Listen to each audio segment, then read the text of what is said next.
এখান থেকেই আপনার এই দেখেন দুইটা বা তিনটা চেরা লাগাই দুকা নেম হইল কি একটা ওই লাগাইতা ওই লাগাবো K124 আপনি লাগাইবা এটা আপনার নাম লিখিয়া।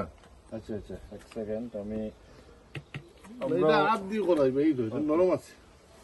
আচ্ছা তো আমার কাছে এখন একটা ধানের চারা, এটার নাম দেওয়া হয়েছে K124। আমি বলতে পারি এটা কেতে খান 124 নামটা হইলে বোধ আরো ভালো হয়। যাই হোক যেটাই হোক এটা সারের নামটা দেওয়া, আমরা আসলে ধানের দেশের মানুষ। ধান আমরা খুবই পরিচিত একটি জিনিস, আমাদের এলাকাতে ধান প্রচুর হয়।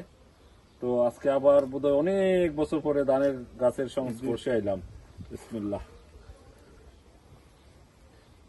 এখন মামা দেশও কিতা ধান লাগাইছেন নি?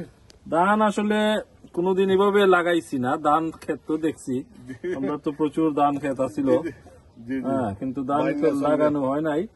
দেখছি ধান যারা লাগাইতো আর কি। আলহামদুলিল্লাহ ইউকেতে ফার্স্ট আপনার ধান লাগাইলা, আপনার সিরিয়াল হইলে 21 নম্বর। ওকে, 21 জন গেস্ট আছেন এখানে, সাংবাদিক, সায়েন্টিস্ট সবই লাগাইছেন। আপনি একটা ধান লাগাইলা, এখন আপনার নামটা লিখে এখানে আমি রাখা হইব K124। এখন দেখা যাক সেপ্টেম্বর অক্টোবর আশা করি আমরা আমার ধানের একটু যত্ন সবাই নিবাই, আগে থেকে হইয়া দিলাম।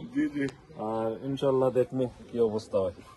জি, অসংখ্য ধন্যবাদ আমরা এই সুযোগটা দেওয়ার জন্য। আর আমি আশা করি সবকিছু সুন্দরভাবে হইব। All the best, all the success. Thank you. Okay, thank you.